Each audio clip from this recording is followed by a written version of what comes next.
Hello friends, मी Vishakha global online मराठीमध्ये आपल्या सर्वांचं स्वागत आहे.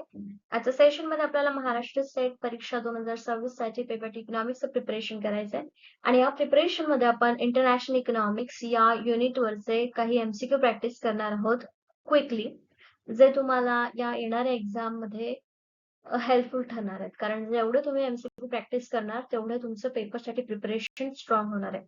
सो नक्कीच हा व्हिडिओ तुम्हाला हेल्पफुल ठरणार आहे. सो व्हिडिओ शेवटपर्यंत बघा.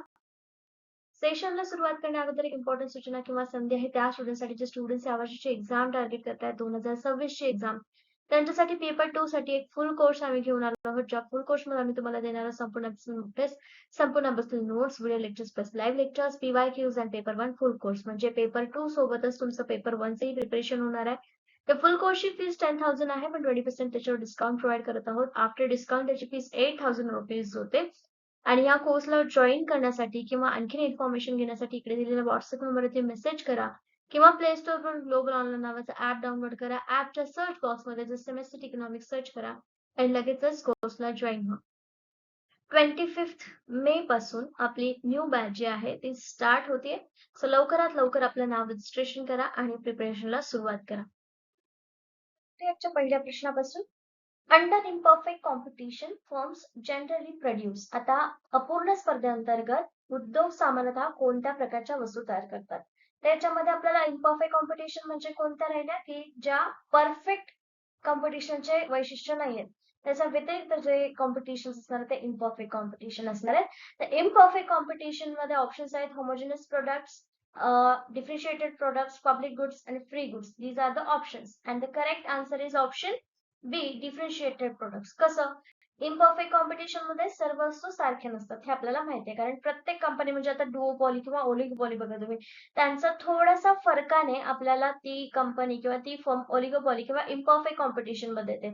परफेक्ट कॉम्पिटिशनचे काय वैशिष्ट्य आहेत की भरपूर सेलर्स, भरपूर हे असतात, खरेदीदार असतात, कस्टमर्स असतात. पण इम्परफेक्ट मध्ये तसं नसतं, फ्यू सेलर्स असतात, बरोबर. सो तेच इथे डिफरन्शिएटेड प्रोडक्ट्सने ते फ्यू सेलर्स आपल्याला वेगळी क्वालिटी दाखवण्याचा प्रयत्न करतात. प्रत्येक कंपनी आपली वस्तू वेगळी दाखवण्याचा प्रयत्न करत असते. जसं Pepsi, Coca, Samsung, Vivo mobiles हे काय आहेत? इम्परफेक्ट कॉम्पिटिशनचे एक्झाम्पल्स आहेत. ओके. सो सर्वच प्रोडक्ट काय करतात? एकाच गरजेचे असले तरी त्यांची क्वालिटी वेगळी असते, ब्रँड वेगळं असतं, डिझाईन वेगळं असतं, म्हणजे त्यांचं डिफरन्शिएटेड प्रोडक्ट इथे असतं. सो जे पूर्ण स्पर्धा असते त्याच्यामध्ये प्रोडक्ट्स कसे असतात? होमोजेनियस. ओके. आणि जे डिफरन्शिएटेड असतात त्यांना आपण काय म्हणतो? मग इम्परफेक्ट कॉम्पिटिशन मध्ये डिफरन्शिएटेड प्रोडक्ट्स असतात. Okay. The next question. Monopolistic competition in international trade was mainly explain by. आंतरराष्ट्रीय व्यापारातील मोनोपॉलिस्टिक कॉम्पिटिशन सिद्धांत प्रामुख्याने कोणी मांडलेला आहे? सो हे ऑप्शन्स आहेत त्याच्यामध्ये Adam Smith, David Ricardo, Paul Krugman, Keynes. And the correct answer is of course Paul Krugman. ठीक आहे. पॉल क्रुगमन यांनी इंटरनॅशनल ट्रेडमध्ये मोनोपॉलिस्टिक कॉम्पिटिशनचं महत्व सांगितलेलं आहे प्रामुख्याने. त्यांच्यामध्ये काय आहे? देश समान वस्तूंचा व्यापार करतात, बरोबर आहे. सो लार्ज स्केल प्रोडक्शनमुळे कॉस्ट कमी होते. जसं सांगितलं होतं मी बुक्स एक्झाम्पल, तुम्ही जर 500 बुक प्रिंट करत असाल तर तुम्हाला एक कॉपी जवळपास समजा काही असेल 70-80 जे काही असेल ते प्राइस असं मिळेल. ठीक आहे. पण जर तुम्ही त्याच 2000 क्वांटिटी घेत असाल, म्हणजे मॅक्सिमम जास्त लार्ज स्केलवरती तुम्ही प्रोडक्शन करणार असाल, त्याची कॉस्टिंग जी आहे त्या विक्रेत्याला सुद्धा, प्रोडक्शन करणाऱ्याला सुद्धा कमी मिळते आणि त्यामुळे ती तुम्हाला कमी पैशामध्ये मिळते. सो हे इथे काय म्हणू शकतो आपण? ही जी लार्ज स्केल प्रोडक्शनमुळे कॉस्ट कमी होते, हे एक्झाम्पल आपल्याला पॉल क्रुगमन यांनी दिलंय. हा सिद्धांत त्यांनी आपल्याला याच्यात मोनोपॉलिस्टिक कॉम्पिटिशन मध्ये मांडलेला आहे. ठीक आहे.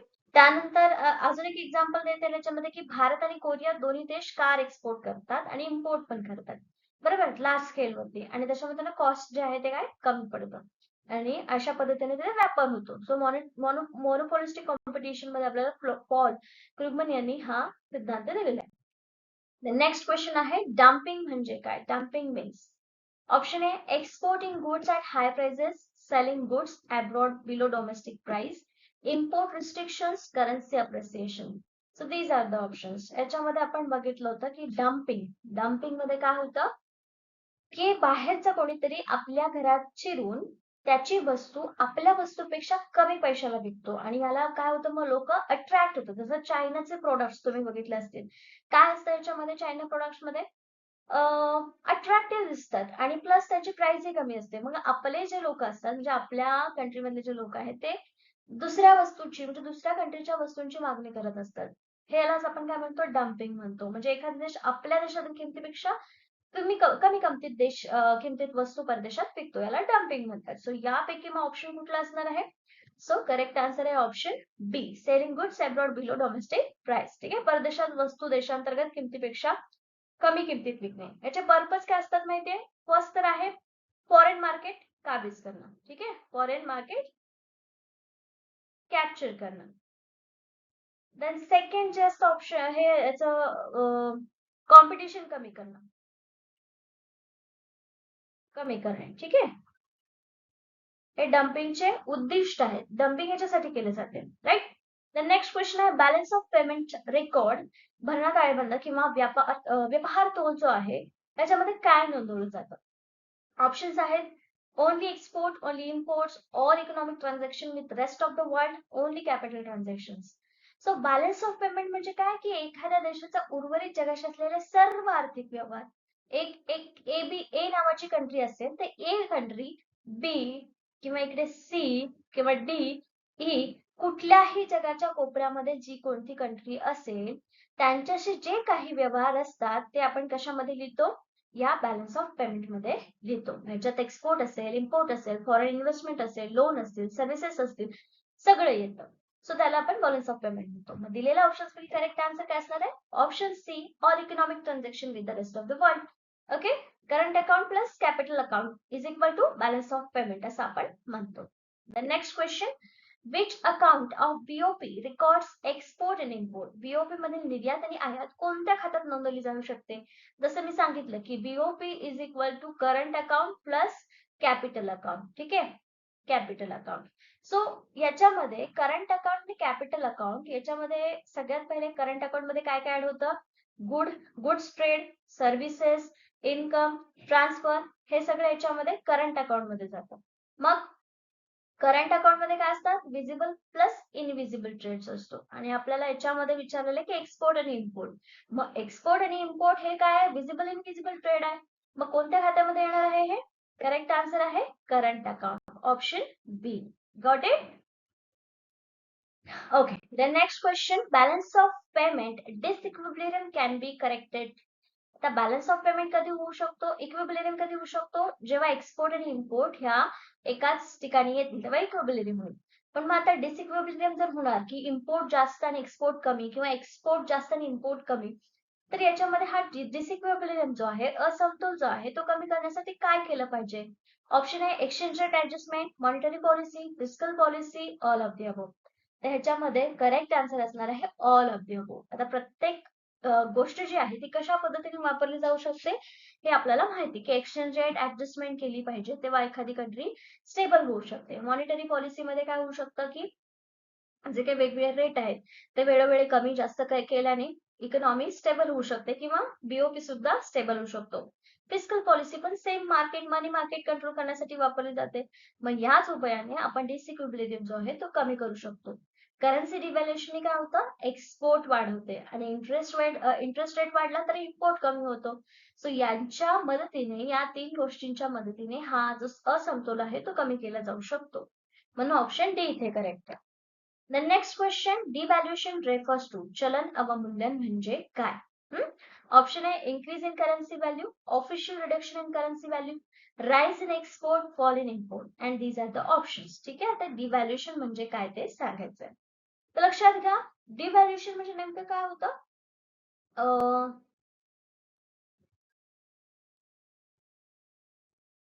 येस, सरकारकडून जाणून बुजून देशाच्या चलनाचे मूल्य कमी करणे म्हणजे devaluation. Suppose let's take an example की 1 रुपया हा डॉलर मध्ये किती आहे?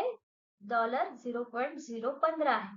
ओके, आता तो 1 रुपयावरून 1 रुपयाची किंमत बरोबर 0.012 झाले. ठीक आहे, म्हणजे हे काय झालंय? कमी झालंय. म्हणजे इफेक्ट याच्यामध्ये काय होतंय? तर त्याची व्हॅल्यू कमी होते. आता 15 वरून 12 वर झाला म्हणजे 1 रुपयाचं आपलं वाढलंय. पण डिव्हॅल्युएशन कसं होणार आहे? कमी होणार. ही डॉलरची किंमत इथे कमी झाली आपण सांगू शकतो, राईट? आता डॉलरची प्राइस काय 95, आधी काय होती 65, म्हणजे आपल्या रुपयाचं काय झालंय अवमूल्यन झालंय, तर त्याला आपण डिव्हॅल्युएशन म्हणतो. सो यापैकी कुठला आन्सर करेक्ट येणार आहे? Option B, reduction, official reduction in currency value. मूल्यामध्ये किंवा करन्सी व्हॅल्यू मध्ये आपल्याला काय दिसतं? रिडक्शन, कमी दिसतं. तर नेक्स्ट आहे flexible exchange rate is determined by. आता लवचिक विनिमय दर जो आहे तो कोण ठरवतो? Government, IMF, demand and supply for foreign exchange and DWTO. So याच्यामध्ये काय आहे आपण बघितलं होतं की जो फ्लोटिंग एक्सचेंज रेट आहे तो मार्केटमध्ये ज्या काही वस्तू आणि सेवा आहेत त्यांची मागणी आणि पुरवठा दोन्ही कशा आहेत त्याच्यानुसार हे जे रेट आहे तो चेंज होत असतो. फ्लेक्सिबल एक्सचेंज रेट मार्केट फोर्सेसवर आधारित असतो. जर डॉलरची डिमांड वाढली तर डॉलर महाग होतो, सप्लाय वाढला तर डॉलर स्वस्त होतो. सो अशा पद्धतीने इथे होतो. सो ऑप्शन सी इथे करेक्ट आहे. Demand and supply for foreign exchange is determined, flexible exchange rate is determined by this demand and supply. ठीक है. Then next question, purchasing power parity is given by. Purchasing power parity theory was developed by. याच्यामध्ये तुम्हाला बर्गरचं example आठवत असेल. इंडियामध्ये पण burger भेटतो, USA मध्ये पण बर्गर भेटतो, पण दोघांच्या प्राइस मधला जो काही रेशो आहे त्या रेशोला आपण काय म्हणतो? त्या दोघांची ती त्या कंट्री मधल्या लोकांची ती पर्चेसिंग पॉवर पॅरिटी आहे. ठीक आहे. सो हा जो सिद्धांत आहे हा दिलेला कोणी आहे? Option A Keynes, Gustav Cassel, Ricardo and हार्डलर. So correct answer is option B, Gustav Cassel. ठीक आहे. बर्गरचे एक्झाम्पल स्पेशली मॅकडोनल्डचं एम सॉरी मोठा एम जो आहे तो लक्षात ठेवा, म्हणजे तुमच्या पर्चेसिंग पॉवर पॅरिटी कधीही विसरणार नाही. Okay. Then next question, foreign exchange market deals in. परकीय विनिमय बाजारात कोणत्या गोष्टींचा व्यवहार होतो? And these are the options, goods, gold only, shares only, foreign currencies and commodities. त्याच्यामध्ये करेक्ट आन्सर आहे option C, foreign currencies. Foreign currencies मध्ये काय येतं? मग फॉरेन एक्सचेंज मार्केटमध्ये डॉलर येतो, युरो येतो, येन येतं, पाऊंड येतो, रुपी येतं, अजून बरेचसे जे डॉलर्स आहेत हे सगळे फॉरेन करन्सी मध्ये येतात. फॉरेन एक्सचेंज मार्केटच्या डील मध्ये ह्या सगळ्या गोष्टी येतात. ठीक आहे, ते लक्षात ठेवा. देन नेक्स्ट आहे arbitrage in foreign exchange market means. परकीय विनिमय बाजारातील आर्बिट्रेज म्हणजे काय? Option A currency speculation, borrowing funds, taking advantage of exchange rate differences, government intervention. These are the options. ठीक आहे. And correct answer of this question is option C. आता याच्यामध्ये arbitrage म्हणजे काय? एक एक्झाम्पल सांगते की एका मार्केटमध्ये करन्सी स्वस्त घेऊन दुसऱ्या मार्केटमध्ये महाग विकून जे काही नफा असेल तो मिळवणं. समजा मुंबईमध्ये, लेट्स टेक एन एक्झाम्पल, मुंबईमध्ये $1 किंमत आहे 82 रुपये. ठीक आहे. दिल्लीमध्ये जी प्राइस आहे ही, आता ही सगळीकडे समजा इंडियामध्ये सेमच आहे पण एक्झाम्पल आपण घेतोय, 84 रुपये. मग आता काय करणार? मुंबईमधून आपण एक्स्ट्रा डॉलर घेणार आणि ते दिल्लीमध्ये सेल करणार. हे 2 रुपये एक्स्ट्रा जे आहे तो प्रॉफिट, जो डिफरन्स आहे तो व्यक्ती घेणार. ह्याला आपण arbitrage in the foreign market असं म्हणतो. ठीक आहे. सट्टे असं म्हणजे ह्याला आपण yes, arbitrage is the correct word. त्याला मराठी वर्ड काय आहे? I don't remember. मी आठवलं तर सांगेल. ठीक आहे. नेक्स्ट क्वेश्चन आहे, terms of trade refers to. व्यापाराच्या अटी म्हणजे काय किंवा व्यापार शर्ती म्हणजे काय? Option A export price, import price ratio, import duty rate, exchange rate, GDP ratio. These are the options and the correct answer is option A, export price divided by import price ratio. व्यापार शर्ती किंवा व्यापार अटी ज्या आहेत हे आपल्याला काय दाखवतात?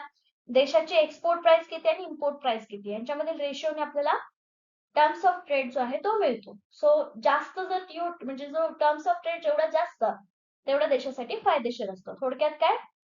इम्पोर्ट प्राइस कमी असले पाहिजे, एक्सपोर्ट प्राइस जास्त असले पाहिजे. तो जर जास्त असेल म्हणजे टर्म्स ऑफ ट्रेड जास्त आहे आणि तो देशासाठी कसा असतो? फायदेशीर असतो. त्याच्यामध्ये 3 प्रकार आपण बघितले होते, म्हणजे फायदेशीर, बॅलन्स आणि तुटीचं. ठीक आहे. तर त्याच्यामध्ये एक्सपोर्ट जास्त असेल त्यावेळेस तो फायद्याचा असतो आपण सांगू शकतो. नेक्स्ट आहे improvement in terms of trade means. आता व्यापाराच्या अटीमध्ये सुधारणा म्हणजे नेमकं काय? जे मी एक्सप्लेन केलं त्याच्यावरून तुम्ही करेक्ट आन्सर देऊ शकता. These are the options. Export prices rise relative to the import prices. Import prices rise more. Currency depreciation, trade deficit. These are the options. आता याच्यामध्ये करेक्ट आन्सर आहे option A, export prices relative to the import prices. Of course मी मागच्याच question मध्ये तुम्हाला explain केलं, जर एखाद्या देशाची आयात ही निर्यातीपेक्षा कमी असेल, म्हणजेच निर्यात जास्त असेल, त्यावेळेस त्या टीओटी म्हणजे टर्म्स ऑफ ट्रेड हे कसे असणार आहेत? गुड असणार आहेत. ठीक आहे, चांगले असणार आहेत. मग ह्या सुधारण्यासाठी आपल्याला काय करावं लागेल? एक्सपोर्ट प्राइसेस वाढवल्या पाहिजेत related to import price. And that will be the correct answer, option A. ठीक आहे, कमी एक्सपोर्ट करून जास्त इम्पोर्ट घेता येतात, पण कधी कमी. ठीक आहे, एक्सपोर्ट प्राइसेस आयातीच्या किमतीपेक्षा जास्त वाढतात तेव्हा टीओटी सुधारतं.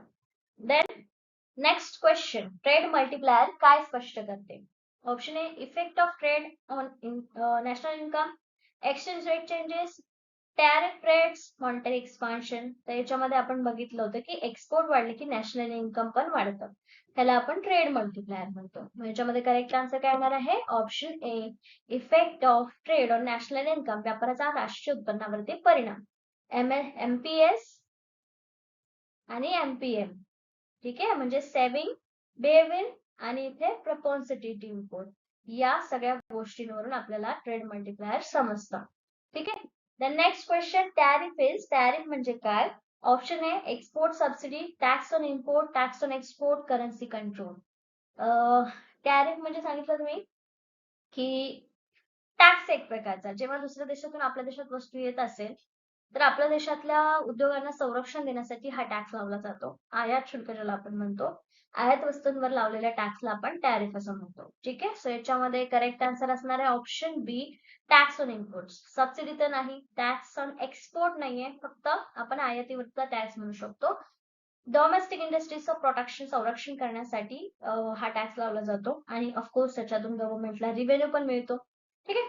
The next question, question number 16, import quota is a, आयात कोटा हा कोणत्या प्रकारचा अडथळा आहे? आपण बघितलं होते दोन प्रकारचे अडथळे आहेत व्यापारामध्ये, एक तर टॅरिफ बॅरियर्स आणि नॉन टॅरिफ बॅरियर्स.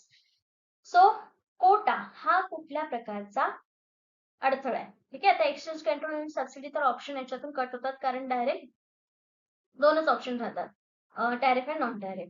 तर टॅरिफ म्हणजे आपण बघितलं की टॅक्स, त्यामध्ये पण कुठला टॅक्स? Import tax. ठीक आहे, इम्पोर्ट टॅक्स आहे.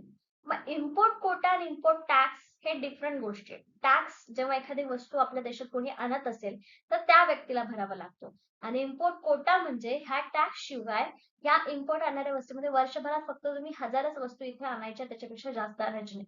इंडिया फक्त 10,000 कारची इम्पोर्ट करण्याची परवानगी देते, म्हणजे हा काय कोटा ठरलेला आहे. याच्यामध्ये कुठेही पैशाचा विषय आला का, किंवा टॅक्सचा किंवा व्हॅल्यू, मनी व्हॅल्यूचा विषय आला का? नाही आला, म्हणजे ह्याला आपण काय म्हणतो की non tariff barriers. Okay, so option B is the correct answer over here. हा टॅक्स नसल्यामुळे नॉन टॅरिफ बॅरियर असं इथे आपण म्हणू शकतो.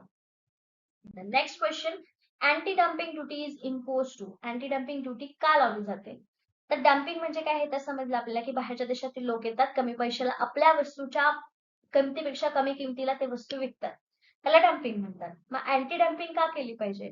कारण फॉरेन कंपनीज खूप स्वस्त वस्तू विकून लोकल इंडस्ट्रीजला नुकसान पोहोचून त्या बंद करू शकतात, म्हणून सरकारला ही अँटी डम्पिंग ड्युटी लावावी लागते फेअर कॉम्पिटिशन मेंटेन करण्यासाठी.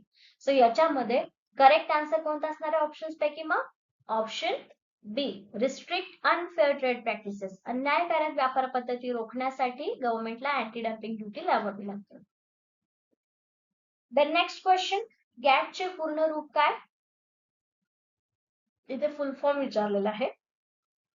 सो ऑप्शन आहे, general agreement on tariff and trade, global association for trade and tariff, general association of trade and transport.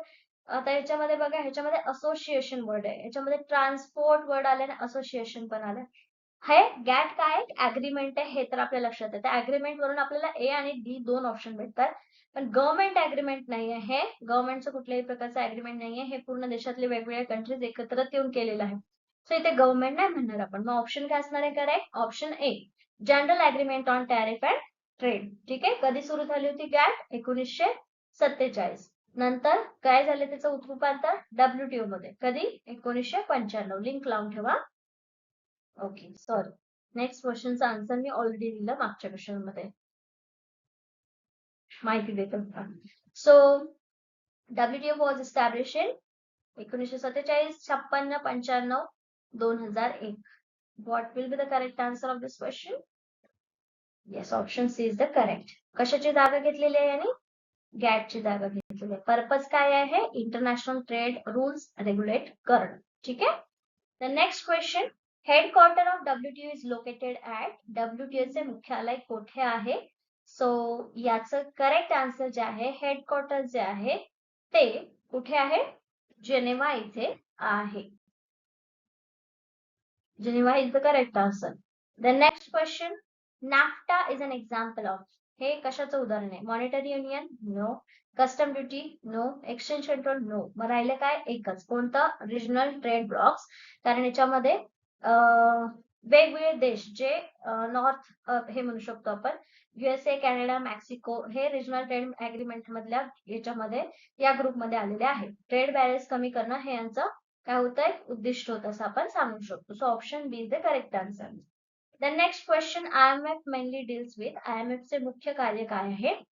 एक तर आहे military aid, exchange rate stability of BOP support, industrial licensing, trade tariff. These are the options and the correct answer is option B. आपण बघितलं होतं IMF चे काय काय कार्य. IMF चा फुल फॉर्म काय आहे? International Monetary fund. ओके. आणि याचं मुख्य कार्य काय आहे? एक्सचेंज रेट सांभाळणं, स्टॅबल ठेवणं आणि BOP क्रायसिस मध्ये लोन देणं. कोणाला? जे कंट्रीज यांचे सदस्य आहेत, सदस्य राष्ट्रांना लोन देणं. लोन देणं ते पण कसे? Short term loan. ठीक आहे. अशा छोट्या छोट्या कीवर्ड्स वरून त्या इन्स्टिट्यूशन बद्दल इन्फॉर्मेशन डोक्यामध्ये स्टोअर करा. Then next question, World Bank mainly provides. World Bank मुख्यतः काय प्रदान करते? IMF बद्दल बघितलं की हे छोटे लोन्स प्रदान करते. मग आता वर्ल्ड बँक काय करते? Option A short term trade finance, development loan finance, military loans, export subsidy. Subsidies देत नाही वर्ल्ड बँक, मिलिटरी लोन्स देत नाही. शॉर्ट टर्म लोन्स तर IMF देते. मग इथे राहिलं काय option? Correct option B, development loans. World Bank developing कंट्रीजला डेव्हलपमेंट प्रोजेक्ट साठी लोन देते. रोड्स बांधणं, डॅम्स बांधणं, एज्युकेशन प्रोजेक्ट साठी वर्ल्ड बँक जे आहे ते मदत करत असते. The next question, special drawing rights SDRs are created by. हे जे ड्रॉइंग SDRs जे आहे ते कोण निर्माण करतो? Option A WTO, then RBI, IMF, World Bank. So याच्यामध्ये करेक्ट आन्सर आहे ऑप्शन सी, IMF. ठीक आहे. आता स्पेशल ड्रॉइंग राईट्स हे इंटरनॅशनल रिझर्व्ह असेट्स आहेत, त्यामुळे हे IMF तयार करते. कंट्रींना लिक्विडिटी सपोर्ट देणे हा त्याचा पर्पज असतो, त्यामुळे हे IMF तयार करते. RBI कडे हे असतात अवेलेबल, पण ते तयार कोण करतं? IMF. Okay. So option C is the correct answer. The next question, lender of which institution is known as the lender of the last resort for countries? Option A WTO, IMF, World bank, ADB. ठीक आहे. So याच्यामध्ये बघा, जेव्हा देश आर्थिक संकटात असतो तेव्हा कुठेही कर्ज मिळत नाही, तेव्हा ही संस्था जी आहे, ज्यातली कुठली संस्था जी आहे ती मदत करते. आता याच्यामध्ये वर्ल्ड बँक जे आहे ते प्रोजेक्ट साठी डेव्हलपमेंट साठी मदत करते, त्यामुळे हे करणार नाही. वर्ल्ड आणि WTO जे आहे ते वाद मिटवण्यासाठी काम करते, ना की कोणाला वर काढण्यासाठी. राईट. आणि ADB तर याच्यामध्ये येतच नाही. आता याच्यामध्ये असं म्हणू शकतो आपण की लास्ट, आता याच्यामध्ये RBI वाटणं साहजिक आहे, कारण आपण काय म्हणतो की last lender of the last resort हे म्हणतो आपण RBI ला, पण बँकांची बँक म्हणतो, बरोबर आहे. पण इथे हा वर्ड आलाय की कंट्रीज, फॉर कंट्रीज. RBI फक्त इंडिया पुरतं काम करते आणि त्यातल्या त्यात कमर्शियल बँकांसाठी ती लास्ट रिसॉर्ट आहे, पण कंट्रीजसाठी लास्ट रिसॉर्ट आहे IMF. ठीक आहे. So option B is the correct answer. काय आहे? इंटरनॅशनल मॉनिटरी फंड हे लास्ट रिसॉर्ट आहे प्रत्येक कंट्रीसाठी. So this was the correct answer. Okay. So that's it. आजच्या सेशन मध्ये आपण इंटरनॅशनल इकॉनॉमिक्स मधले बरेचसे क्वेश्चन्स जे आहेत ते पूर्ण केलेले आहेत, कम्प्लीट केलेले आहेत. कन्सेप्ट बेस्ड हे क्वेश्चन्स होते. ऑलमोस्ट तुमचे क्वेश्चन्स आणि रिव्हिजन या MCQ थ्रू होते. सो MCQ सेशनचा उद्देशच हा आहे की तुमची रिव्हिजन व्हावी आणि ते तुम्ही अप्लाय करू शकता तुमच्या एक्झाम मध्ये. ठीक आहे. सो एक्झामचं नोटिफिकेशन अजून आलेलं नाहीये, बट कधीही कोणत्याही वेळेला नोटिफिकेशन येऊ शकतं. जून, जुलै, ऑगस्ट मध्ये एक्झाम होण्याचे चान्सेस, ऑगस्ट मध्ये होण्याचे चान्सेस आहेत म्हटल्यानंतर या महिन्यात किंवा नेक्स्ट मंथ मध्ये नोटिफिकेशन येऊ शकतं. पण आपण प्रिपेअर राहिलं पाहिजे. सो या क्वेश्चन्स थ्रू किंवा ह्या MCQ सिरीज थ्रू तुम्ही तुमचं प्रिपरेशन चालू ठेवा. प्रिपरेशन सगळ्याच गोष्टीचं चालू ठेवा. ओके.